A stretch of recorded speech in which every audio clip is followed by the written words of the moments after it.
मनुष्य। मनुष्य उसी को प्रेम भी कर पाता है जो उसकी अपेक्षा पूर्ण करता है, और अपेक्षा की तो नियति है भंग होना। कैसे? क्योंकि अपेक्षा मनुष्य के मस्तिष्क में जन्म लेती है। कोई अन्य व्यक्ति उसकी अपेक्षाओं के बारे में जान ही नहीं पाता। पूर्ण करने की प्रामाणिक इच्छा हो तब भी कोई मनुष्य किसी की अपेक्षाओं को पूर्ण नहीं कर पाता,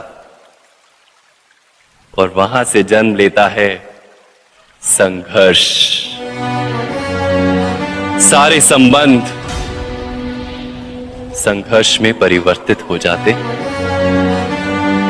पर मनुष्य अपेक्षा को संबंध का आधार ना बनाए और स्वीकार करे केवल संबंध का आधार, तो क्या ये जीवन स्वयमेव सुख और शांति से नहीं भर जाएगा?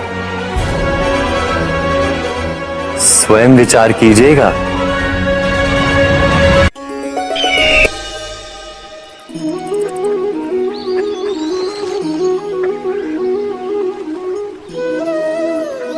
समय के आरंभ से ही मनुष्य को एक प्रश्न सदा पीड़ा देता है कि वो अपने संबंधों में अधिकतम सुख और कम से कम दुख किस प्रकार प्राप्त कर सकता है।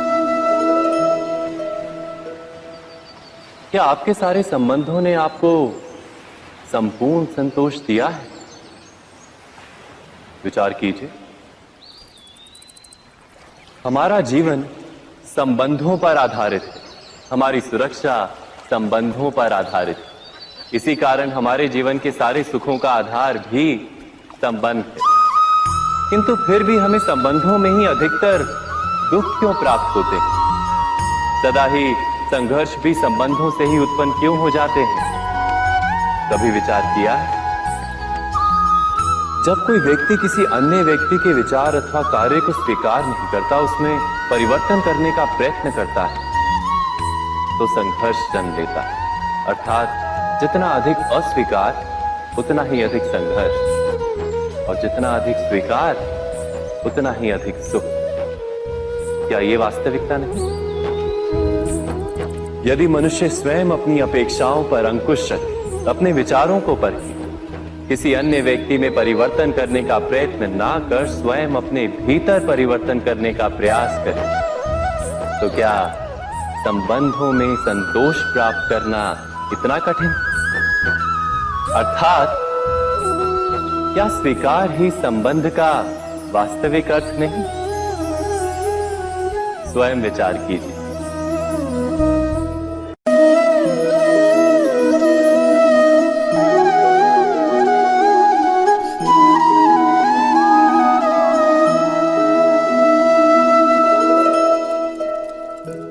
जब किसी व्यक्ति को किसी घटना में अन्याय का अनुभव होता है, तो वो घटना उसके अंतर को झकझोर देती।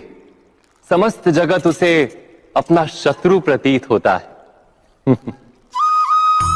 अन्याय लगने वाली घटना जितनी बड़ी होती है, मनुष्य का हृदय भी उतना ही अधिक विरोध करता है। उस घटना के उत्तर में वो न्याय मांगता है, और ये योग्य भी है। वास्तव में समाज में किसी भी प्रकार का अन्याय व्यक्ति की आस्था और विश्वास का नाश है। किंतु ये न्याय क्या है?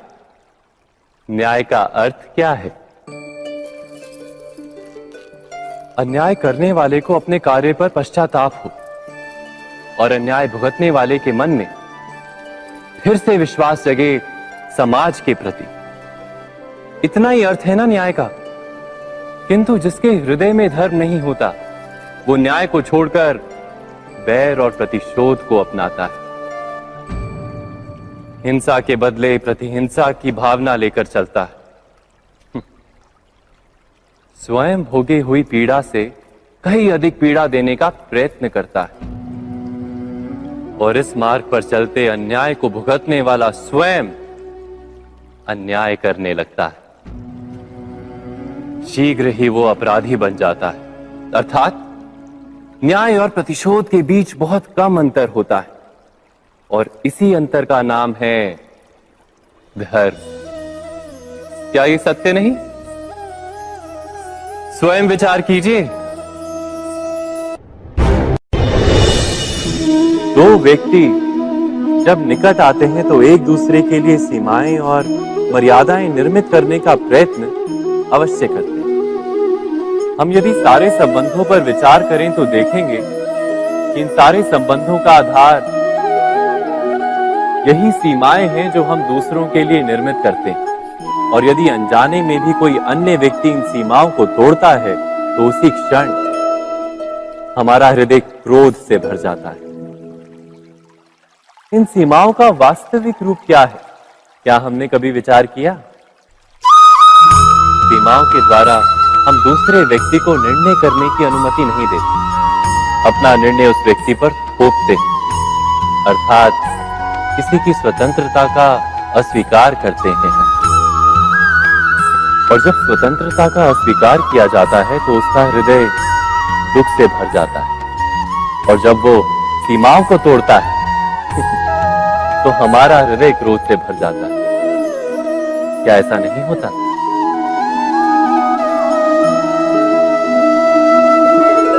पर यदि एक दूसरे की स्वतंत्रता का सम्मान किया जाए तो किसी मर्यादाओं या सीमाओं की आवश्यकता ही नहीं होती।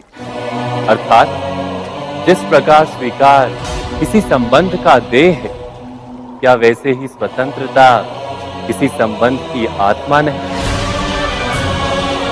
स्वयं विचार कीजिए।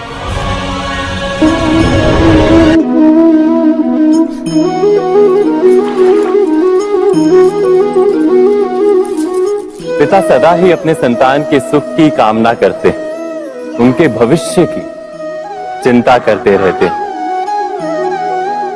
इसी कारणवश सदा ही अपने संतानों के भविष्य का मार्ग स्वयं निश्चित करने का प्रयत्न करते रहते हैं।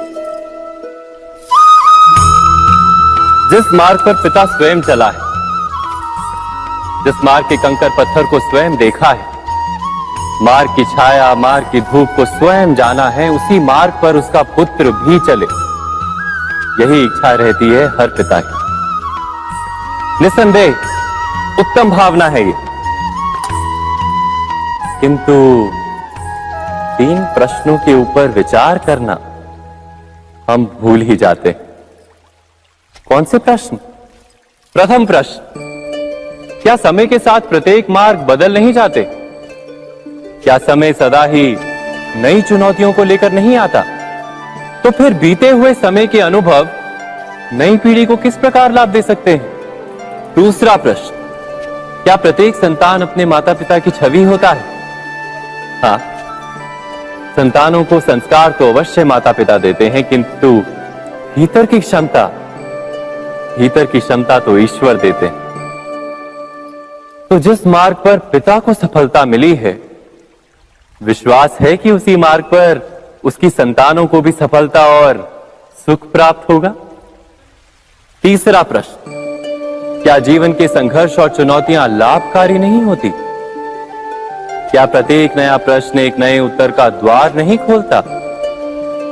तो फिर संतानों को नए नए प्रश्नों, संघर्षों और चुनौतियों से दूर रखना, ये उनके लिए लाभ करना कहलाएगा या हानि पहुंचाना? अर्थात जिस प्रकार संतान के भविष्य का निर्माण करने के बदले उसके चरित्र का निर्माण करना श्रेष्ठ है, वैसे संतानों के जीवन का मार्ग निश्चित करने के बदले उन्हें नए संघर्षों के साथ जूझने के लिए मनोबल व ज्ञान देना अधिक लाभदायक नहीं होगा? स्वयं विचार कीजिए। सबके जीवन में ऐसा प्रसंग अवश्य आता है कि सत्य कहने का निश्चय होता है हृदय में, किंतु मुख से सत्य निकल नहीं पाता। कोई भय मन को घेर लेता है। किसी घटना अथवा प्रसंग के बारे में बात करना या फिर स्वयं से कोई भूल हो जाए उसके बारे में कुछ बोलना, क्या ये सत्य है? नहीं, ये तो केवल तथ्य है। अर्थात जैसा हुआ था वैसा केवल बोल देना सामान्य सी बात है। किंतु कभी कभी उस तथ्य को बोलते हुए भी भय लगता है। कदाचित किसी दूसरे की भावनाओं का विचार आता है मन, दूसरे को दुख होगा ये भय भी शब्दों को रोकता है। तो ये सत्य क्या है? क्या हमने कभी विचार किया है? जब भय रहते हुए भी कोई तथ्य बोलता है तो वो सत्य कहलाता है। वास्तव में सत्य कुछ और नहीं, केवल निर्भयता का दूसरा नाम है। और निर्भय होने का कोई समय नहीं होता, क्योंकि निर्भयता आत्मा का स्वभाव है। अर्थात क्या प्रत्येक क्षण सत्य बोलने का क्षण नहीं होता?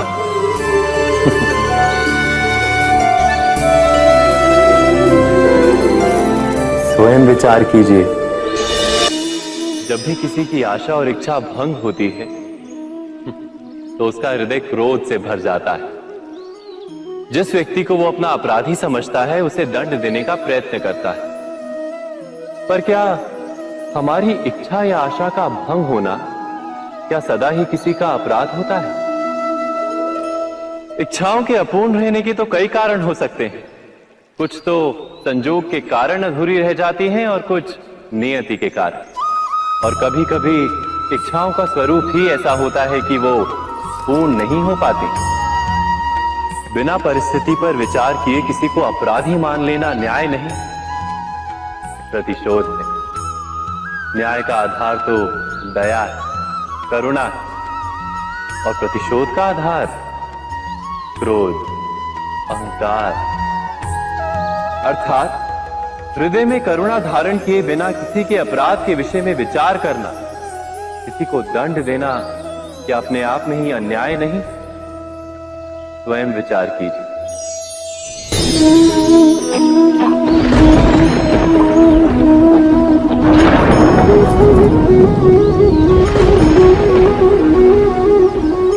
सपनों और पूर्वाभासों के आधार पर हम भविष्य के सुख दुख की कल्पना करते हैं। भविष्य के दुख का कारण दूर करने के लिए हम आज योजना बनाते हैं। किंतु कल के संकट को आज निर्मूल करने से हमें लाभ मिलता है या हानि पहुंचती है? ये प्रश्न हम कभी नहीं करते। सत्य तो यह है कि संकट और उसका निवारण साथ जनते हैं, व्यक्ति के लिए भी और सृष्टि के लिए भी। नहीं, आप अपने भूतकाल का स्मरण कीजिए, इतिहास को देखिए। आप तुरंत ही ये जान पाएंगे कि जब जब संकट आता है तब तब उसका निवारण करने वाली शक्ति भी जन्म लेती है। यही तो जगत का चलन है। वस्तुतः संकट ही शक्ति के जन्म का कारण है। प्रत्येक व्यक्ति जब संकट से निकलता है तो एक पद आगे बढ़ा होता है, अधिक चमकता है, आत्मविश्वास से अधिक भरा होता है, न केवल अपने लिए अपितु विश्व के लिए भी। क्या ये सत्य नहीं? वास्तव में संकट का जन्म है एक अवसर का जन्म, अपने आप को बदलने का, अपने विचारों को ऊंचाई पर करने का अवसर, अपनी आत्मा को बलवान और ज्ञान मंडित बनाने का अवसर। जो ये कर पाता है उसे कोई संकट नहीं होता, किंतु जो ये नहीं कर पाता वो तो स्वयं एक संकट है विश्व के लिए। विचार कीजिए।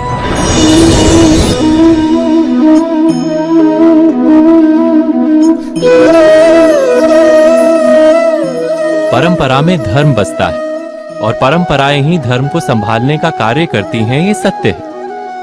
पर क्या केवल परंपरा ही धर्म है? विचार कीजिए। सत्य तो यह है कि जिस प्रकार पाषाण में शिल्प होता है उसी प्रकार परंपरा में धर्म होता है। इस पत्थर में शिल्प है, ये पत्थर शिल्प नहीं। शिल्प को उजागर करने के लिए उसे तोड़ना पड़ता है, अनावश्यक भागों को दूर करना पड़ता है। ठीक उसी प्रकार परंपराओं में धर्म ढूंढना पड़ता है। जिस प्रकार इंद्र पूजा की परंपरा को तोड़कर गोवर्धन पूजा का धर्म ना ढूंढा जाता तो यादवों को उनकी मुक्ति का मार्ग नहीं मिल पाता।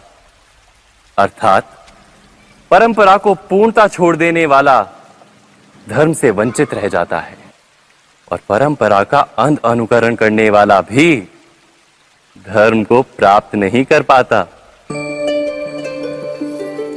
कहते हैं हंस के पास नीर क्षीर विवेक होता है। दूध में मिले पानी को छोड़कर केवल दूध ही ग्रहण करता है। तो क्या सच्चा धर्म प्राप्त करने के लिए हृदय में ज्ञान से जन्मा विवेक आवश्यक है? और ऐसे विवेक के बिना जिसे धर्म मान भी लिया जाए, जो वास्तव में धर्म ना भी हो, ऐसा भी तो हो सकता है। स्वयं विचार कीजिएगा।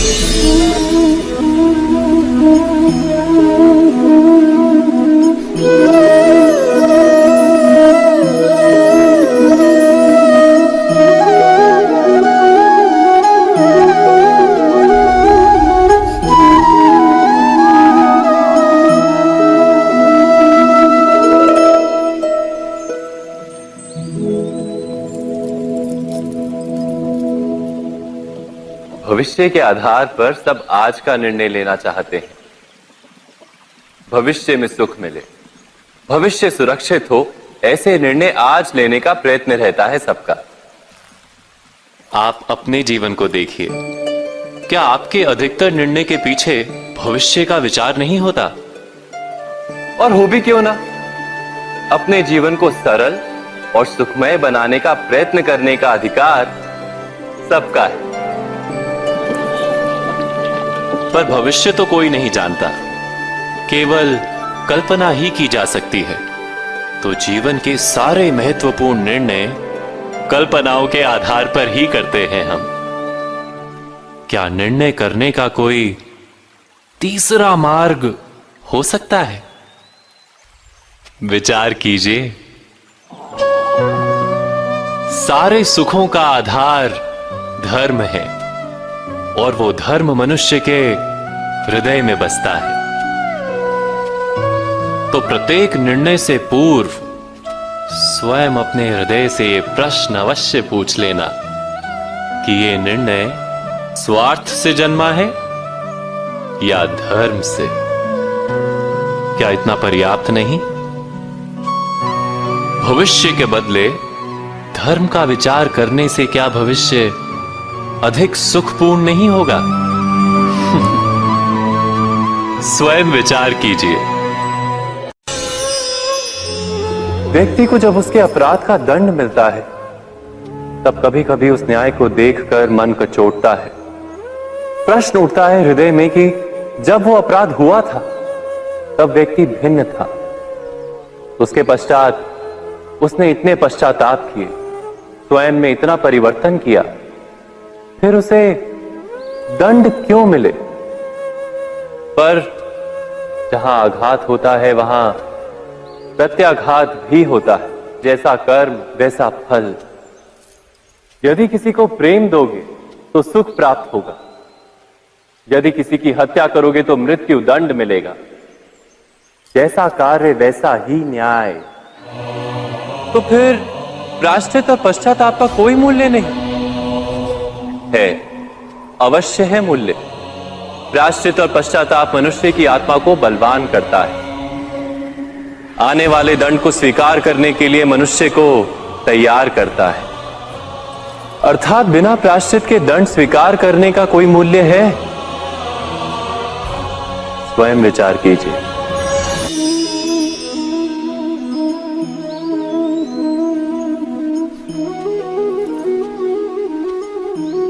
जब अपने किसी अच्छे कार्य के उत्तर में दुख प्राप्त होता है अथवा किसी को उसके दुष्ट कार्य में सुख मिलता है तो मन अवश्य ये विचार करता है कि अच्छा कार्य करने का, धर्म के मार्ग पर चलने का तात्पर्य क्या है।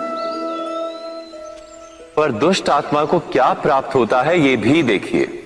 दुष्टता करने वाला हृदय सदा चंचल रहता है, अकुलाता रहता है। मन में सदा नए नए संघर्ष उत्पन्न होते हैं। अविश्वास उसे जीवन भर दौड़ाता है। क्या ये सुख है?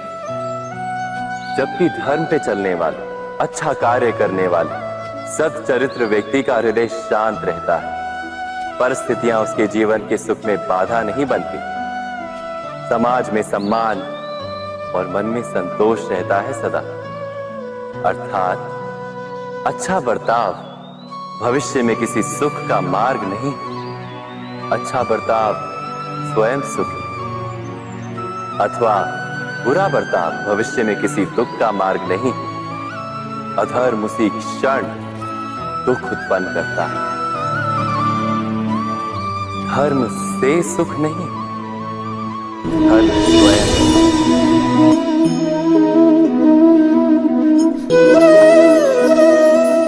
सत्ता की लालसा सबके हृदय को घेरे रहती है।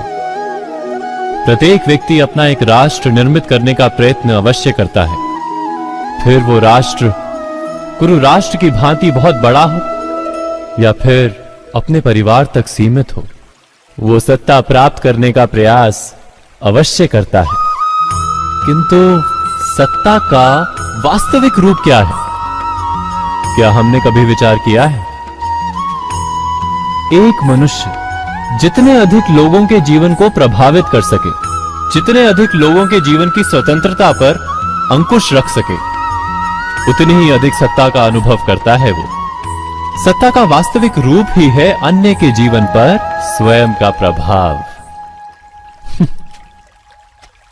किंतु क्या वास्तविक प्रभाव प्रेम, दया, करुणा और धर्म से निर्मित नहीं होता? जब भी मनुष्य कठोरता और अधर्म से सत्ता प्राप्त करने का प्रयत्न करता है, तब वो दूसरों के हृदय में विरोध अथवा विद्रोह को जन्म देता है। और परिणाम कुछ इस प्रकार। हां, कुछ समय के लिए वो स्वयं को प्रभावी और शक्तिशाली अवश्य पाता है, किंतु वो वास्तविक सत्ता नहीं। यही कारण है कि भृगु और वशिष्ठ जैसे ऋषियों की आज भी पूजा की जाती है, रावण और हिरण्यकशिपु की नहीं। इस पर तो आप विचार अवश्य करें। सत्य कहा ना?